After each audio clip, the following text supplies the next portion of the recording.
Media Islamnet. Dan radio kesayangan Anda menghadirkan.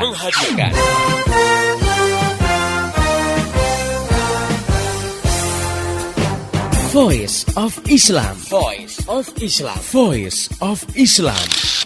Bagaimana tidak nyaman misalnya ya, kalau diterapkan hukum cambuk bagi peminum khamar, sementara negara tidak menerapkan mekanisme yang melarang khamar masuk ke suatu wilayah dan diperjualbelikan. Artinya masih ada orang yang berjualan khamar dan akhirnya ada juga yang beli, akhirnya ada juga yang minum. Padahal kalau minum dicambuk. Nah ini kan juga semacam dilema juga ya. Atau misalnya diterapkan hukum cambuk bagi yang melakukan pergaulan bebas. Nah, sementara negara sendiri tidak menghambat arus masuk pornografi dan porno aksi di suatu negeri. Bahwa menangis itu yang dianjurkan itu menangis karena ingat dosa, takut pada Allah. Nabi SAW itu pernah bersabda dalam satu hadisnya, la yalijun nara rajulun baka min khasyatillah hatta ya'udal labanu fil darra'i. Nabi bilang tidak akan disentuh oleh api neraka seseorang yang menangis karena takut kepada Allah. Nah, tadi kalau misalnya cinta itu tidak didasarkan pada pemahaman Islam, emosional sifatnya, ya kan? Iya. Lagi disayang-sayang sama suami, dikasih hadiah banyak, beliin pakaian baru, dibelanjain banyak, sayang. Nah, begitu suami di PHK, nganggur 1 tahun nggak dapat kerja, ini udah mulai mengikis.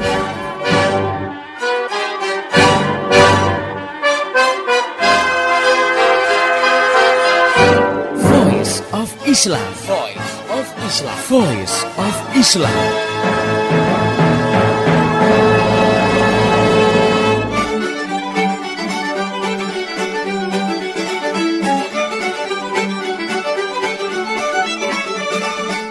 Halo Indonesia, Assalamualaikum warahmatullahi wabarakatuh. Jumpa dengan saya Arini Aulia dalam program Voice of Islam, kerja bareng Media Islamnet dengan radio kesayangan Anda ini. Dan seperti biasa, selama 30 menit ke depan, Voice of Islam akan menemani Anda dalam rubrik konsultasi surat. Pendengar yang budiman, seperti biasa telah hadir untuk mengasuh rubrik ini yaitu Ustazah Insinyur Latifah Musa. Beliau adalah konsultan klinik anak muda untuk pergaulan Islami. Oke, kita sapa dulu beliau. Assalamualaikum warahmatullahi wabarakatuh, Ustazah. Waalaikumsalam warahmatullahi wabarakatuh. Bagaimana nih kabarnya hari ini? Alhamdulillah baik Bu Arini. Ustazah, pada kesempatan kali ini kita akan membacakan SMS yang datang dari pendengar Voice of Islam, yaitu yang pertama dari Syahri di Martapura, Kalimantan Selatan. Begini isinya. Assalamualaikum warahmatullahi wabarakatuh. Saya mau tanya, bagaimana hukumnya pacaran yang tidak saling ketemuan, hanya melalui SMS, teleponan ataupun surat saja. Nah, itu tadi SMS yang pertama. Nah, sekarang yang kedua itu dari Fatimah di Tuban. Assalamualaikum warahmatullahi wabarakatuh. Boleh enggak saya berbicara dengan Ikhwan atau calon suami lewat telepon atau SMS sekedar tanya kabar? Nah, terus banyak teman-teman saya yang berpacaran lewat HP. Itu gimana menurut syariat Islam? Nah, itu tadi Ustazah 2 SMS yang datang dari Syahri di Martapura dan juga Fatimah di Tuban. Oke pendengar, langsung saja kita tanyakan kepada Ustazah bagaimana ya tentang dua-dua SMS tadi gitu ya, masalah yang telah disampaikan lewat SMS tadi. Nah Ustazah, untuk pertanyaan pertama ini mengenai bagaimana sih hukumnya pacaran dengan tidak langsung gitu tadi via SMS, teleponan atau chatting misalnya. Nah, gimana? Iya Mbak Arini dan pendengar yang budiman, khususnya yang bertanya ya dari Syahri di Martapura Kalimantan Selatan dan juga Fatimah di Tuban Jawa Timur ya. Ini apa sih yang dimaksud pacaran? Ya kita kan harus tahu dulu sebelum kita menanyakan atau kita membahas boleh nggak sih pacaran tidak langsung? Ya kan berarti kan ada pacaran langsung, ada pacaran tidak langsung. Nah sekarang boleh nggak sih pacarannya? Gitu kan harus dijawab dulu ya. Nah apa sih yang dimaksud pacaran? Nah pacaran itu kan interaksi intim ya antar dua insan berlawanan jenis yang bukan mahram ya, dan keduanya itu saling menikmati interaksi ini. Nah, jadi kalau ada pacaran itu berarti dua-duanya memang saling connect, saling menikmati. Nggak mungkin yang misalkan yang satu lari, yang satu ngejar, kan itu bukan pacaran namanya. Atau sebaliknya, sama-sama tidak ada connect ya, tidak ada keterkaitan hati yang interaksi intim. Nah, ini juga nggak dikatakan pacaran. Nah, jadi saya melihat ada sisi gini, interaksi intim antar dua insan berlawanan jenis yang bukan mahram, yang keduanya menikmati interaksi ini. Nah, jadi bagaimanapun ya, pria dan wanita kan sama-sama punya naluri melestarikan jenis yang namanya garizah nau ya kalau bahasa Arabnya. Yang salah satu penampakannya itu suka terhadap lawan jenis. Normal ya Mbak Arini ya. Bahkan kalau nggak seperti ini tuh nggak normal gitu. Karena ini fitrah dari Allah ya. Jadi kalau ada laki-laki nggak suka perempuan atau sebaliknya itu bisa dikatakan itu kurang nggak normal lah ya. Jadi memang normalnya memang suka lah sama lawan jenis ya. Nah, Islam itu mengatur pemenuhan naluri ini ya supaya apa? Supaya pas ya. Kemudian aman ya, tidak terjaga ya, tidak merusak dua insan tadi baik secara fisik maupun psikis ya. Kemudian juga terhormat ya. Bagaimana cara pengaturannya? Yaitu dalam lembaga pernikahan ya. Jadi Islam melarang pemenuhan ini di luar lembaga pernikahan. Ya, pemenuhan yang secara intim tadi, yang katakanlah koneknya dua lawan jenis tadi, yang keduanya saling menikmati, itu hanya dalam lembaga pernikahan. Nah, kok nggak boleh sih ya di luar lembaga itu? Kenapa gitu ya? Kan sering kali ya pendengar bertanya tentu ya via SMS ataupun via email ya. Nah, ini karena Islam kalau sudah melarang, ya itu pasti ada mudorotnya, ada kerusakannya. Nah, sehingga memang pemenuhan ini harus benar-benar dijaga. Nah, inilah ya sebabnya Islam juga mengatur ya, ketika laki-laki bertemu dengan wanita itu ada aturannya. Bertemunya saja belum berinteraksi, itu ada aturannya. Nggak boleh bertemu ngumpul dua orang laki-laki perempuan ya, yang bukan mahram, bukan suami istri, itu dalam satu kamar itu nggak boleh, walaupun sama-sama diem. Kenapa? Ada hukum kholwat di situ. Apa kategorinya? Haram, kholwat ya, berdua-duaannya laki-laki dengan wanita yang bukan mahram di tempat yang di situ orang lain tidak bisa masuk atau bergabung.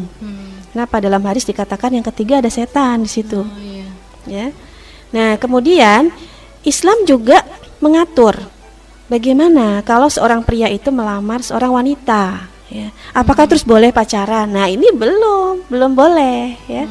Karena tetap harus memperhatikan rambu-rambu dalam pergaulan. Misalnya, tetap tidak boleh kholwat ya. Kemudian konteks atau isi pembicaraannya itu tidak boleh menjurus ke interaksi intim ya, intim, kemudian sensual atau erotis ya. Di situ tidak boleh. Kenapa? Karena hal yang intim antar dua lawan jenis hanya boleh dalam lembaga pernikahan. Berarti kalau masih masa melamar atau katakanlah masa khitbah, itu nggak boleh karena belum ada lembaga yang mensahkannya. Nah, ya. Nah, saya melihat di sinilah konteksnya pacaran, yaitu selama ada interaksi intim antar dua lawan jenis yang saling menikmati itu tidak boleh dilakukan. Jadi dalam Al-Qur'an disebutkan wala taqrabuz zina innahu kana fahisyata wa sa'a sabila. Dan janganlah engkau mendekati zina karena zina itu adalah perbuatan yang keji dan jalan yang buruk. Kenapa? Karena di situ nanti kalau sudah intim ya, saling menikmati, ada langkah-langkah ke sana. Belum zinanya yang sesungguhnya belum. Mungkin baru saling memandang, zina matanya dulu ya. Kemudian saling berbicara, ngomong ya, baru dengan bahasa-bahasa dulu. Nah, disitulah memang harus betul-betul dijaga agar bagaimana dalam interaksi lawan jenis, pandangan mata ini bukan pandangan mata yang dilarang. Interaksi lisan atau bicara juga bukan dalam isi yang diharamkan. Demikian juga ketika bertemu juga dalam hal yang dibatasi oleh rambu-rambu syariat tidak dilanggar. Nah, ini yang akan menyelamatkan kita. Nah, berarti itu tadi kalau kita berbicara hukumnya, pacaran. Nah, bagaimana jika hal tersebut gitu ya dilakukan tadi secara tidak langsung? Misalnya tadi melalui SMS, telepon-teleponan atau bahkan chatting gitu. Iya. Nah, saya tidak mengatakan tidak boleh untuk berinteraksi, misalnya orang yang mengkhitbah atau ya melamar kepada wanita yang dilamar ya, atau antar dua lawan jenis ya, misalkan hubungan muamalah atau hubungan kerjasama dalam lembaga atau organisasi, itu Islam membolehkan ya. Tetapi kalau masuk dalam konteks tadi, konteks pacaran, ya, yaitu interaksi intim antar dua lawan jenis yang saling menikmati, dan itu tidak terjadi dalam lembaga pernikahan, maka sama saja. Mau sarananya SMS ya, mau sarananya telepon ataupun chatting atau langsung, itu sama-sama tidak boleh.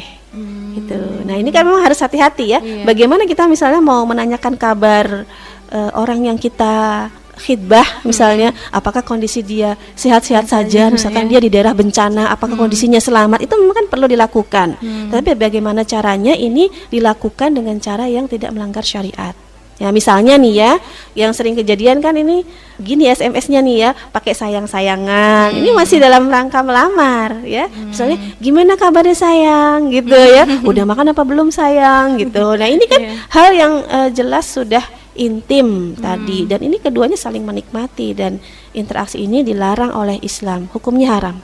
Kalau sekedar menanyakan gimana kabarnya, tadi ada gempa kan di sana, kondisinya gimana, ini itu sekedar biasa saja. Tapi kalau sudah ada bumbu-bumbu keintimannya, disitulah konteks pacaran. Nah, disitu yang belum boleh kalau belum terikat dalam lembaga pernikahan. Jadi tolong ini diperhatikan ya, khususnya juga oleh para aktivis nih dakwah yang biasanya di kampus atau di sekolah. Ini kan kesannya kita kan sudah Islami, nggak ketemuan langsung dan sebagainya, tapi kalau udah ada konteks gini ya itu sudah nggak boleh. Gitu. Nah, tapi Ustazah, seringkali yang juga menjadi pembenaran adalah Rasulullah mengajarkan kepada kita untuk menyampaikan kepada saudara atau sahabat kita kalau kita menyayanginya. Misalkan di dalam hadis itu dikatakan bahwa sampaikanlah kalau kamu itu mencintai saudaramu, gitu ya, Indonesia dia juga akan mencintaimu. Nah, ini bagaimana Ustazah? Iya, ini kita bicara dalam konteks persahabatan dan persaudaraan. Ya, kita tidak bicara dalam konteks hubungan lawan jenis memang ya. Dalam nas itu kan kaitannya dengan ukhuwah, ukhuwah ya, persaudaraan, dan bukan interaksi lawan jenis yang kaitannya dengan pemenuhan naluri melestarikan keturunan tadi gitu ya. Nah, misalnya seorang laki-laki bersahabat dengan laki-laki ya, demikian juga seorang perempuan itu bersahabat dengan seorang perempuan kalau dalam Islam ya. Kenapa? Apa nggak boleh ya persahabatan lawan jenis ya?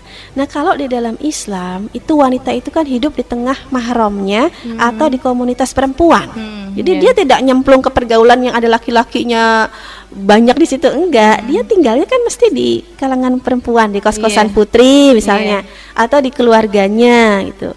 Nah, dengan demikian Islam sendiri sebenarnya sudah membatasi peluang wanita bersahabat dengan laki-laki asing yang bukan mahramnya. Itu.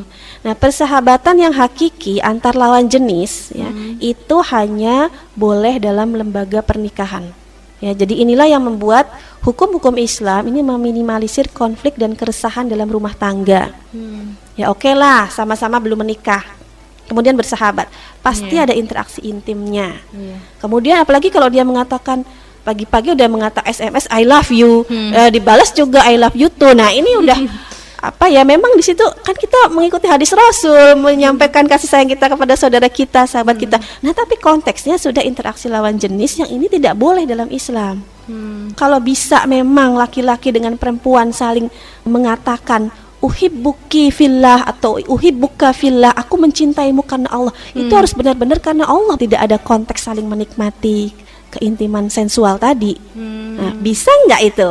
Nah, persoalannya sulit dan bisa dibilang nggak bisa. Gitu. Pasti ada rasa-rasa yang lain, gitu ya. Karena kenapa? Itu normal. Makanya Islam mengatur tata pergaulan pria dengan wanita dengan aturan yang khusus. Dan ini yang dikatakan tadi bahwa Islam itu meminimalisir konflik. Sebab gini, kalau yang terjadi adalah persahabatan antara laki-laki dengan perempuan yang bukan mahramnya, yang sudah punya suami istri, misalnya di kantor, ya, kalau mungkin mahasiswa sama-sama belum nikah, oke, nggak ada orang ketiga ya, tapi kalau di kantor coba, dia sudah punya suami, tapi dia bersahabat dengan laki-laki lain, rekan sekerjanya, itu kan jadinya seperti pil pria idaman lain. Ya, wajar kalau kemudian bisa terjadi perselingkuhan. Ya, jadi alasan mengamalkan hadis tadi itu bukan pada tempatnya. Jadi makna hadis tentang ungkapan kasih sayang tadi memang sifatnya umum, ya, dan kasih sayang tersebut memang semata-mata lillahi ta'ala. Nah, kalau lillahi ta'ala maka harus terjaga dari pelanggaran syariah. Nah, hanya persoalan ini umumnya tidak terjadi pada lawan jenis, karena kalau lawan jenis tadi ada suasana pemenuhan naluri seks tadi, ya. Ya, ada perasaan-perasaan yang bermain dan sudah tidak tulis lagi lillahi ta'ala, sudah ada maunya gitu. Duhai Allah, duhai Allah, hanya kepadamu daku mengadu, ku berdoa hanya padamu. Ya Allah, jangan tinggalkan daku.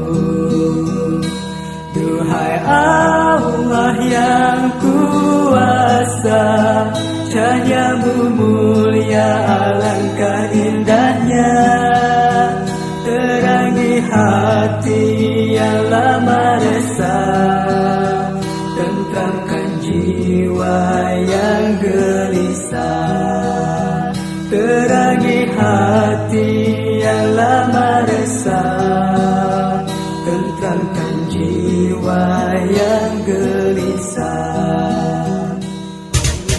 Kabar gembira, kabar gembira. Voice of Islam bagi-bagi hadiah, bagi-bagi hadiah. Voice of Islam bagi-bagi hadiah. Assalamualaikum warahmatullahi wabarakatuh. Pendengar yang budiman, saya Latifah Musa mewakili seluruh kru Voice of Islam mengucapkan terima kasih atas perhatian, dukungan, masukan, kritik, dan saran dari Anda. Untuk itu, izinkan kami mengungkapkan rasa terima kasih kami dengan memberikan hadiah kepada 20 orang pendengar terpilih. Pendengar yang budiman cukup mengirim SMS ke 0856 9492 4411. Ketik nama dan alamat lengkap Anda. Ketik juga nama radio kesayangan Anda ini. Berikut pada jam berapa Anda biasa mendengarkan acara Voice of Islam. Pemenang akan kami umumkan pada bulan Desember 2007. Dan bingkisan hadiah bisa Anda ambil di radio kesayangan Anda ini. Kami berharap kehadiran Voice of Islam bermanfaat bagi kehidupan Anda dan turut memecahkan masalah-masalah yang mencekik bangsa ini. Dengan Islam, kita raih solusi untuk masa depan Indonesia yang penuh berkah. Mohon doanya, mohon dukungannya. Assalamualaikum warahmatullahi wabarakatuh.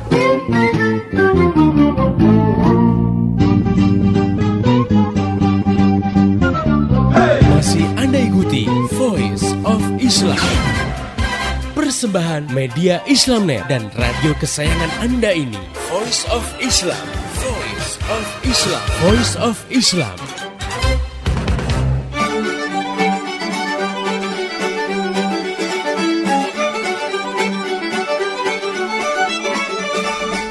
Masih di Voice of Islam, kerja bareng media Islamnet dengan radio kesayangan Anda ini.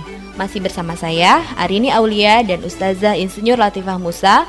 Beliau adalah konsultan klinik anak muda untuk pergaulan Islami. Oke, kita lanjutkan kembali pembacaan SMS yang berikutnya. Kalau tadi kita telah membacakan SMS dari Sahri di Martapura dan juga Fatimah di Tuban. Nah, sekarang kita akan membacakan SMS dari Ikhwan di Samarinda. Berikut ini isi SMS-nya. Assalamualaikum warahmatullahi wabarakatuh. Saya sering curhat dengan lawan jenis lewat SMS dan sangat merasa nyaman dan belum saling kenal sebelumnya. Dan memang saya mengharapkan terjadi ada pertemuan untuk saling ta'aruf karena sama-sama belum punya pasangan. Apakah ta'aruf dengan latar belakang seperti ini dilarang oleh agama? Dan bagaimana cara mencari pasangan yang diridhoi Allah? Dan bagaimana doanya? Syukran. Nah, selanjutnya SMS-nya dari Ani di Lampung. Assalamualaikum warahmatullahi wabarakatuh. Mbak, kalau misalnya kita sudah dikhitbah, boleh nggak kita curhat sama orang yang menghitbah kita? Bukannya sama saja dengan pacaran? Atau batasan apa saja dalam proses khitbah? Demikian tadi Ustazah, 2 SMS yang telah kita bacakan. Oke pendengar, kita langsung saja tanyakan tentang kedua masalah tadi ya, masih seputar pacaran. Ustazah, bagaimana dengan perasaan nyaman karena sering curhat via SMS walaupun belum saling kenal atau ketemu gitu? Iya.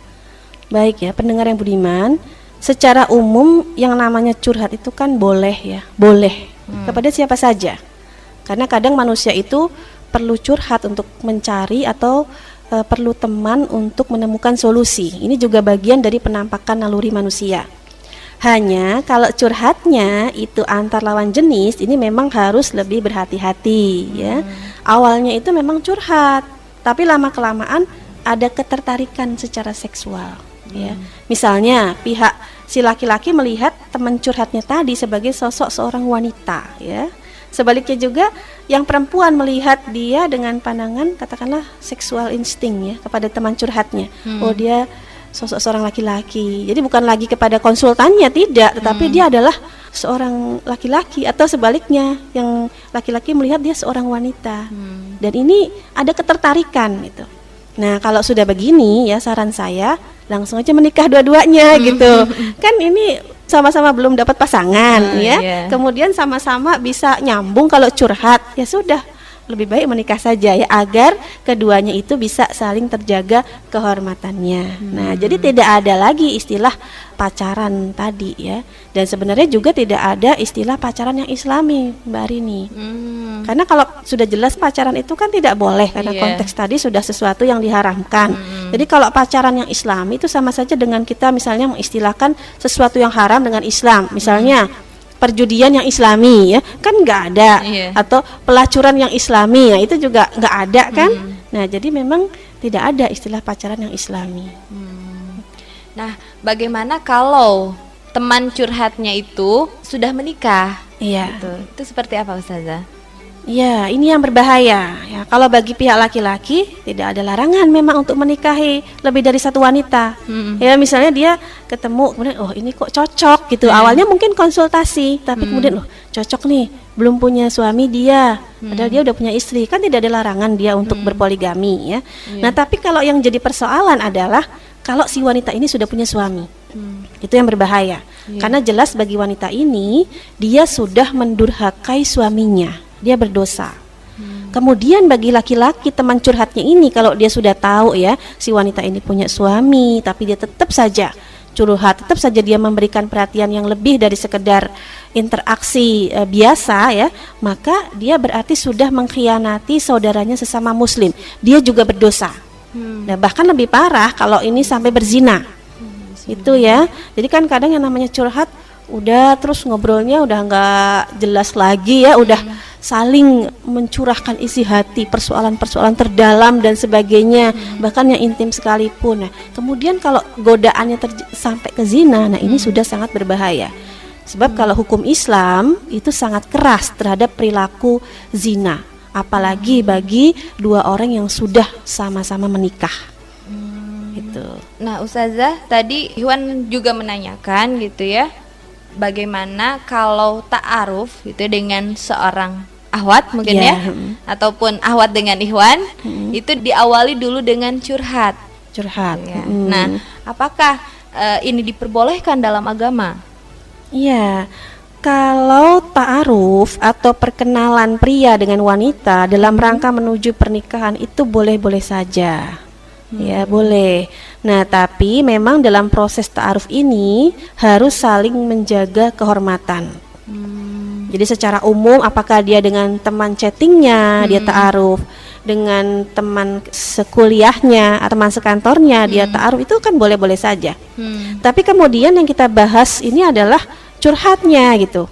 Curhat dalam konteks yang kita pahami selama ini, yaitu curhat mencurahkan isi hati, yang di situ kemudian ada keterlibatan yang dalam antara dua pihak. Beda ya dengan konsultan ya. Misalnya kalau konsultan itu kan mencari solusi, ada persoalan, dia konsultasi, baik yang konsultasi itu laki-laki atau perempuan atau sebaliknya, dia itu mencari solusi. Ini ada persoalan, solusinya gimana sih menurut hukum Islam gitu. Ini kan konsultasi. Nah, kalau curhat itu melibatkan perasaan dicurahkan, jadi emosinya itu bermain. Jadi ada pihak yang menginginkan simpati, yaitu yang curhat. Dia kan pengen dikasih simpati itu, makanya dia Perhatian curhat. gitu Iya. ya. Nah, kemudian ada pihak yang menaruh simpati, lawan curhatnya gitu. Nah, itu kan berarti sudah terjadi keterlibatan yang interaksi yang sangat intim antara dua lawan jenis ini ya. Ya. Nah, di sini kan berarti sudah terjadi keterlibatan yang sangat intim antara dua lawan jenis. Jadi saran saya, tinggalkan kalau sudah seperti ini. Jadi kalau awalnya konsultasi jadi curhat, sudah ada kata curhat, maka ini tidak boleh terjadi antar lawan jenis yang bukan mahram dan bukan suami istri. Nah, kalau mau mahram, mau suami istri kan mau curhat sepuasnya kan silahkan ya. Itu enggak masalah, malah bagus gitu daripada curhat ke orang lain ya enggak? Iya. Oke, terus Ustazah ini juga masih yang ditanyakan Ikhwan tadi, bagaimana nih caranya mencari pasangan yang diridhoi oleh Allah Subhanahu wa taala? Ya, lihat agamanya ya. Ini pertanyaan Ikhwan dari Samarinda ya. Iya. Bukan dari apakah dia enak diajak curhat atau enggak gitu. Ya. Kalau kita mau nyari istri atau cari suami, maka kita harus tahu informasi tentang agama dia. Nah, ini bisa dipantau dari jauh. Ya, dari sikapnya, dari perilakunya, kan ini kelihatan ini akhlaknya ini. Bagaimana dia berusaha untuk terikat pada hukum-hukum Islam dalam seluruh aspek kehidupan dia ya. Kemudian juga kita bisa bertanya secara detail kepada keluarganya, gimana hari-hari dia, bagaimana dia kalau diajak ngomong ramah enggak dan sebagainya, itu bisa ditanyakan, investigasi lah ya. Atau misalkan nanya kepada saudaranya atau teman-temannya. Nah, cara orang berkomunikasi ya, walaupun dalam keadaan biasa itu juga sudah menampakkan seperti apa sih karakternya misalnya. Tapi kan nggak curhat, komunikasi aja biasa. Misalnya Ikhwan dari Samarinda ketemu dengan seorang akhwat, ngomong kan biasa misalnya, urusan apalah, urusan muamalah atau dakwah. Nah, dari cara komunikasi ini nih Ikhwan atau akhwat ini sudah bisa kelihatan gimana sih karakter dia. Apakah dia galak gitu. Kan ini kan bisa kelihatan ya dari kata-katanya, dari sorot matanya, ini kan kelihatan apakah dia cuek, apakah dia perhatian atau dia santun dan sebagainya. Ini tidak perlu pakai tes case curhat segala gitu. Maksudnya saya curhat dulu lah supaya kita tahu nih tesnya gimana sih dia, nggak bisa gitu. Secara komunikasi orang baik sudah kelihatan, orang yang nggak baik juga kelihatan. Nah, kalau kita kemudian sampai curhat, kita akan melangkah pada perbuatan yang Allah tidak ridhoi. Bagaimana kita mau mencari jodoh yang diridhoi Allah sementara kita melakukan perbuatan yang Allah tidak ridhoi? Jangan sampai dilakukan ini. Nah, sekarang Ikhwan ini minta doanya. Apa nih doanya Ustazah? Iya, masalah doa ya kita bisa ungkapkan dalam bahasa Arab ya atau bahasa Indonesia ya. Allah Maha tahu bahkan yang tersirat dalam hati kita sekalipun. Nah, jadi bila kita mau mengkhitbah seorang wanita nih ya misalnya ya, atau seorang wanita mau nerima apa menolak khitbahnya seorang laki-laki, Atau wanita ingin menyampaikan kepada iya boleh laki-laki gitu. ya bisa juga begitu ya, karena kan tidak dilarang wanita duluan ngomong ya. Nah, ini sholat istikharah dulu itu. Jadi misalnya sesudah sholat isya atau mungkin dalam keadaan tengah malam yang di situ hening sepi sehingga permintaan kita bisa kusuk kita sampaikan ya. Ini kita sholat istikharah dulu 2 rakaat, kemudian sesudah sholat ada doanya. Yang ini banyak tercantum dalam buku-buku tuntunan doa. Nah, di sini memang cukup panjang ya Mbak Arini doanya. Di sana ada lafaz ya, Allahumma in kunta ta'lamu anna hadzal amra khairul li fi dini wa dunyaya wa ma'ashi wa aqibati amri au ajili amri wa ajlihi faqdurhu li wa yassirhu li thumma barik li fihi. Ya Allah, jika hal ini dalam pengetahuanmu adalah baik bagiku dan baik bagi agamaku, ya, si calon tadi ya, baik bagi kehidupanku sekarang dan masa yang akan datang, takdirkanlah. Jadi maksudnya takdirkanlah dia jadi jodohku gitu. Kemudian mudahkanlah bagiku. Kemudian berilah aku berkah daripadanya. Ya. Nah, selanjutnya ada fas wa in kunta ta'lamu anna hadzal amra syarru li fi dini wa dunyaya wa ma'ashi wa aqibati amri au ajili amri wa ajlihi fasrifhu anni wasrifni anhu waqdurli al khaira haitsu kana thumma radini bihi innaka ala kulli syai'in qadir.